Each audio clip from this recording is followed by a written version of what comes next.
I'm guessing you've had a pretty amazing collection of limbs over the last few years. We're not going to get too closely into how long it's been, of course, but different designs, different artwork.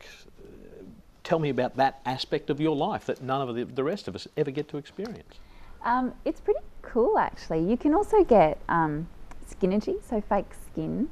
That's straight out of the box. You match like like the paint or to match your skin tone. Yeah, which is pretty cool. And you can paint the toenails, and it's got wrinkles. And some clinics, we don't really have one in Australia, I don't think, but they can match it identical to your other leg and all of that, which is fantastic. But I personally prefer over the years. I was going to say, there's a little bit of matching skin tone in there, but there are some standout aspects of your current leg. Just a few. But it was a few years ago, I was inspired to ditch the silicone. It is a bit heavier as well, and I was getting more into sport, and I wanted to have a lighter leg. So instead of having all the cosmetics which just make a prosthetic heavier, I decided to stick with like a pole leg like this one. So all prosthetics look like this underneath. This is like the skeleton. So everything else is just added on to give it a more normal shape. Yeah, so I had this idea, because I knew the pole was going to be black and there's titanium, that the socket, the bit your stump goes into, would be black. And I thought, how awesome is that? A white leg and a black leg. And I thought that was really cool. And I was in my prosthetic clinic for a fitting, and he was saying, you know, have you decided what colour you want? And I was like, black, black, black. This is going to be really great. And at the same time, there was this little girl, Zoe, who was in there. She was about 5 at the time. It was the first time I'd ever met her. And she was sitting in the walk room. So there's like it's where you walk and they film you, and all your fittings, everything's in this room. And so she and I were sharing the room that day, and she's missing part of her leg, and she was bouncing around, and she was just this full of life 5-year-old who didn't give 2 hoots that she had one leg, and her dad was with her, and he was just really chilled out guy. And I thought, how cute's this girl? She's just so sweet. And her old prosthetic was all these psychedelic colours, and I just really loved that. And I love that children are really encouraged to have colourful limbs, because it encourages them to wear them and embrace them. Anyway, so at the same time my guy was asking me, you know, what colour do you want? Her team were out and asking her, so Zoe, what do you want next? And I was watching Zoe first, and I just want to know what Zoe's next leg is. And she's 5 years old, and she was holding court with all of these grown men, and she went, Dora the Explorer. Really? And they went, oh yeah, no worries. And we can do that. Yeah, to them it was just, that's fine. Like, there was no issue with that. It wasn't weird or strange or anything. No copyright problems? No. But it was, and I just looked at her and I went, oh my God, you're the coolest kid ever. You're 5, and all these losers at your school with their Dora lunchbox have nothing on you. Yeah. You've got the leg. Yeah. And it really inspired me. And I said, oh, and I've got a different idea. I've changed my mind on the black. And I said, I'll send some fabric in. So went to Spotlight, and I bought some red with white polka dot material. So the Dora stuff is just material as well, just from Spotlight. And I posted it in, and they said that like the next couple of days they got it, opened this parcel and pulled out this polka dot, and everyone went, oh, Priscilla, what is she going to do? And I think they were probably all taking bets out the back on how long it would take me to come back in and get full cosmetics and get rid of this polka dot stuff.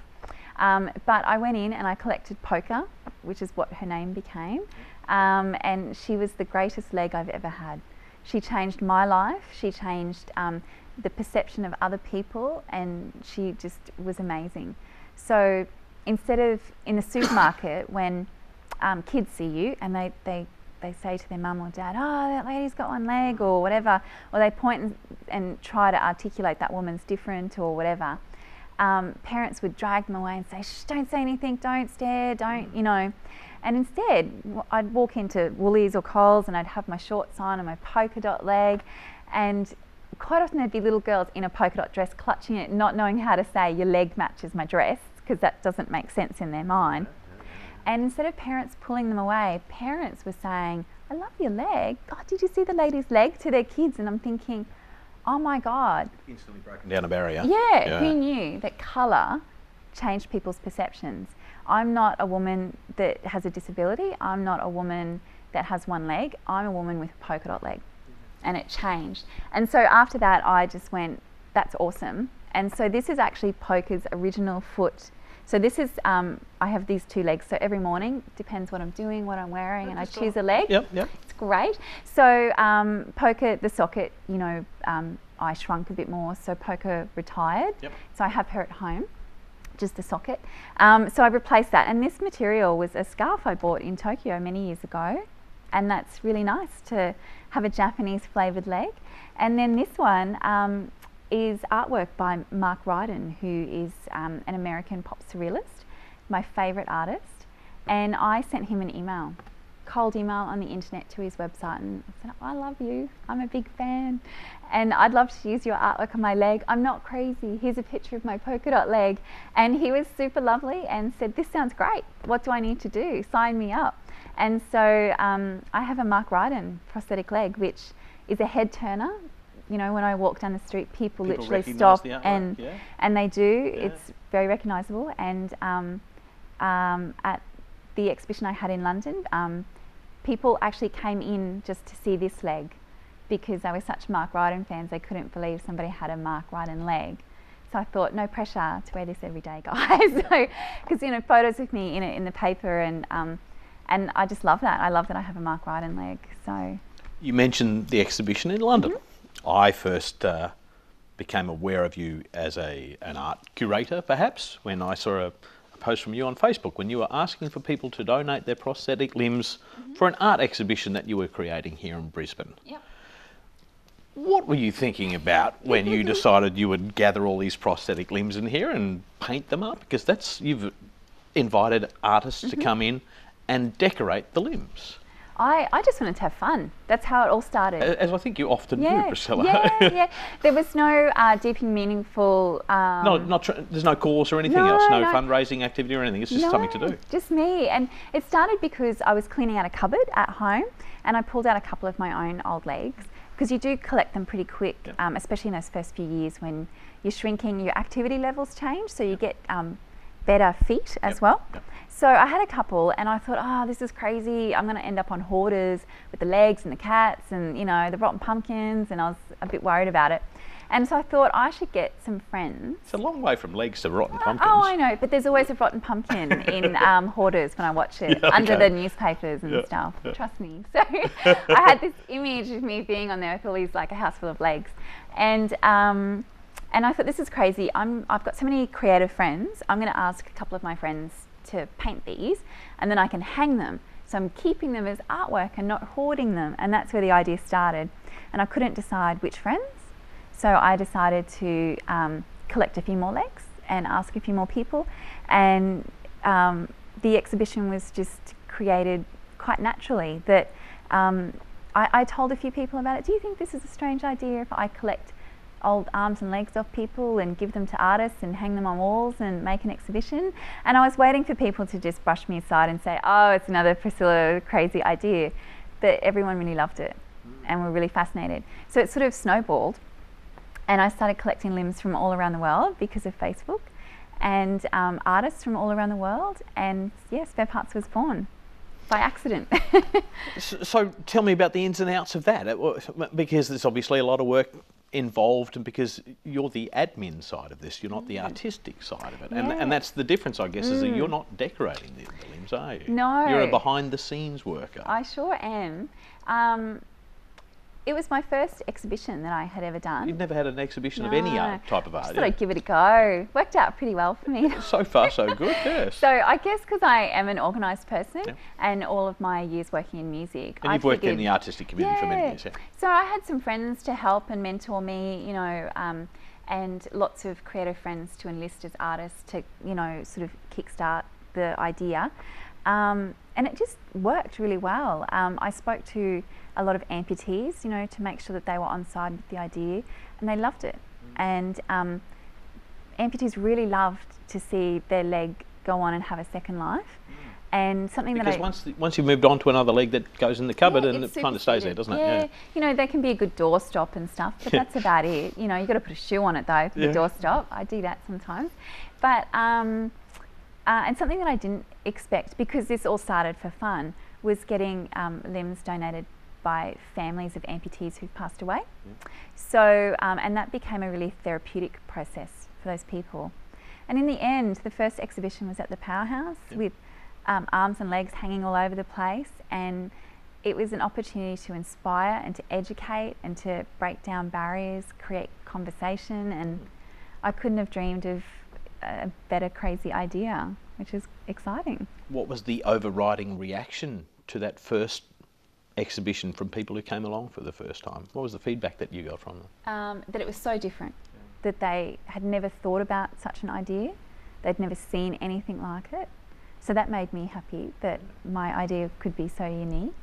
That it was confronting, but in a non-confronting way, if that makes sense. It very is, because when some of the artworks, you kind of have to look through the art in order to realise that this is a prosthetic limb. Yeah. Absolutely. And I just loved that a lot of people said it was the first time in their life that they could stare at a prosthetic and not feel bad. And I said, stare, look, take pictures, enjoy it. And it was a chance for me to celebrate prosthetics as well. And so many amputees came in and just said, oh, I feel so proud. And that just makes my heart melt, because we should be proud. We should never be ashamed or embarrassed or anything, you know. We're just amputees, you know, we're not monsters. I can't imagine you ever being embarrassed or ashamed of anything. It's a long way from the Powerhouse to a sold-out exhibition of prosthetic limb arts in London, though. Yes. That's where Spare Parts has been to in the last couple of years. Yep. How you always kind of shoot as high? There's no limits to your expectations, are there? No, sometimes it's a problem. No, I was actually doing a radio interview and after Spare Parts, because it was so much fun, and this particular station had been really supportive, and just wanted to hear what it was like and the feedback that I'd gotten from people. And they said, do you think you'll ever do it again? And I said, hell no. That was the hardest thing I've ever done in my life. And over 40 artists was like herding cats. It was terrible. Yeah. And they laughed and they said, but come on, there must be one reason in the world why you would try it again, do it again. Come on, there must be. And they were egging me on, and I said, right, the London Olympics or Paralympics. I said, I would do that because Oscar Pistorius is such a hero of mine. You know, I've followed his athletic career for many years, and I knew that he was going to run in the Olympics and the Paralympics. I had great faith in his sporting ability. And I said that London is going to be the most exciting time in the world in years for amputees and prosthetics. And it's the only place I would ever, and so they dared me. And I don't know, it all snowballed, and next thing I know, I've got sponsors, I'm doing fundraising, I've asked for time off work, and I ended up in London during the Paralympics.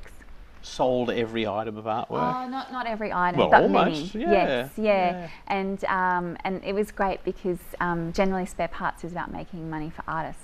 And, so and that's the point. really That's the way nice. you're giving back straight away, isn't it? It's an Yes. immediate return to the artists who are doing the work. It's not about the limbs, it's about the art. Yeah. And it's about recycling limbs and using them as a canvas. And I think all my years in working in the arts industry, I like to make sure artists earn money. I know it's a crazy idea, but A couple of the good people have that idea in mind. only some. Yeah. So are you making plans for more exhibitions? I am.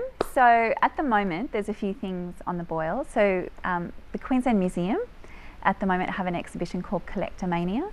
So it runs from now until the end of 2013.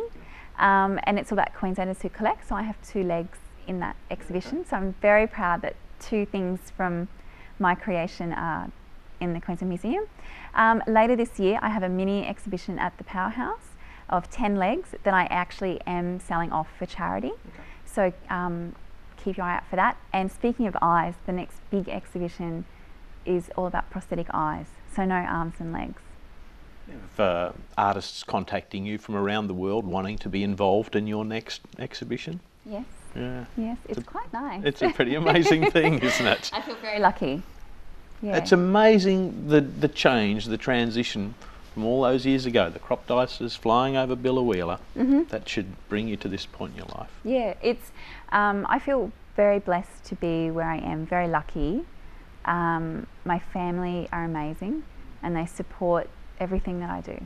And I think without that and, you know, being surrounded by creative people all my life, I think that's, you know, led me in such a great way to be where I am. Thank you very much for your time. Thank you. That's all we have time for. You can find the show on the 31 Digital YouTube channel, and of course you can like Turning Points on Facebook. I hope you can join me next week when I meet with a man whose work you've enjoyed for over 30 years. A man with a dream job and a heartbreaking tale of childhood abuse. I'm Shaun Bindley. Good night.